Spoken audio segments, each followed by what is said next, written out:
Atëherë, përpara se të kalojmë te kjo gjë, dua të bëjmë dije që sapo është liruar nga apeli me jurisdiksion të përgjithshëm avokati i zotit Monika Kryemadhi Redi Llanaj. Ky i fundit, siç thash, qëndronte në masën e sigurisë arrest në shtëpi, një vendim i cili është marrë më herët nga gjykata e shkallës së parë e Vlorës, por që ja ankemoi në mënyrë të menjëhershme në shkallën e dytë të gjyqësorit, duke kërkuar në këtë mënyrë ndryshim të masës për revokim të masës së sigurisë. Siç duket, apeli ditën e sotme ka vendosur që ta lirojë këtë të fundit nga qelia me një garanci pasurore 5 milion lekë të vjetra, duke caktuar ndaj tij vetëm masën e sigurisë detyrim paraqitje, çka detyron në këtë mënyrë zotin Redi Llanaj vetëm të paraqitet përpara policisë gjyqësore lidhur me këtë çështje, ndërkohë që hetimi nga ana e tij ndërkohë do të vijojë nga ana e organit të akuzës për të parë se çfarë ndodhi mes zotit Redi Llanaj dhe punonjësit të sigurisë në gjykatën e shkallës së parë të Vlorës. Sa i përket pyetjes tjetër që kishte të bënte me kriun e SPAK Altin Dumani dhe mos gaboj për se si u prit pra raporti i tij në kuvend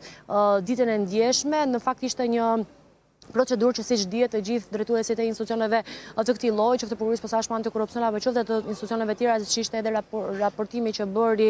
zoti Olsian Çela për vitin 2024, apo edhe drejtues të tjerë të institucioneve të drejtësisë mes tyre të Këshillit Lart Gjyqësor, pra që raportoi edhe kreu i KLG zoti Ilir Rusi, për të cilën do të vijojë raportin e tij ditën e njëjtë dhe më vonë edhe kryetare e Këshillit të Lartë të prokurorisë zoja Merila Bogdani. Në fakt sa i përket zotit Dumani, ky fundit përveç raportimit që bëri përpara të gjithë deputetëve në sallën e kuvendit, sa i përket veprimtarisë që ka kryer prokuroria e posaçme antikorrupsion për gjatë vitit 2024, në fakt ishte një lloj raportimi që zoti Dumani e ka bërë edhe në përpara komisionit për çështje ligjore, por nga ana tjetër ka bërë disa herë bilance për punën apo veprimtarinë e prokurorisë posaçme antikorrupsion për vitin 2024, ku siç dihet me rëndësi janë çështjet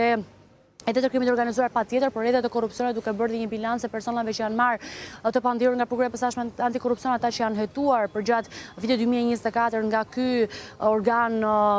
ky organ hetues, por nga ana tjetër dhe ata që kanë zbritur tashmë në gjykim dhe që kanë përfunduar hetimet, por nga ana tjetër përveç veprimtarisë apo përveç raportimit që ai bëri për të gjithë punën e prokurorisë posaçme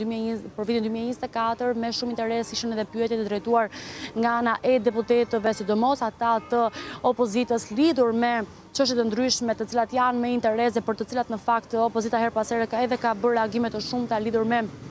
kazime që janë depozituar nga ana e tyre, apo edhe me çështje të ndryshme që kanë tërhequr vëmendjet her pas here vëmendjen mediatike që lidhen po ashtu me çështjen me Gonigal, qoftë me aeroportin e Vlorës, apo edhe çështje të tjera të cilat janë përfolur her pas here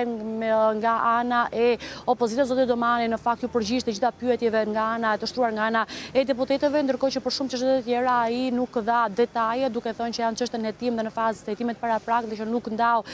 detaje, çështje në fakt për të cilat kanë diskutuar edhe në zhvillimet apo në takimet që janë mbajtur off the record me gazetarët në ambientin e prokurorisë posaçme antikorrupsion, ku siç dihet ligji nuk e lejon që të jepen informacione për çështje që hetohen nga ana e prokurorisë posaçme antikorrupsion apo për ato të cilat ende nuk ka një regjistrim të personave si persona nën hetim pra në regjistrin e prokurorisë posaçme antikorrupsion, por që duhet thënë që në vijat e përgjithshme ishin gjëra të cilat kishin thënë më herët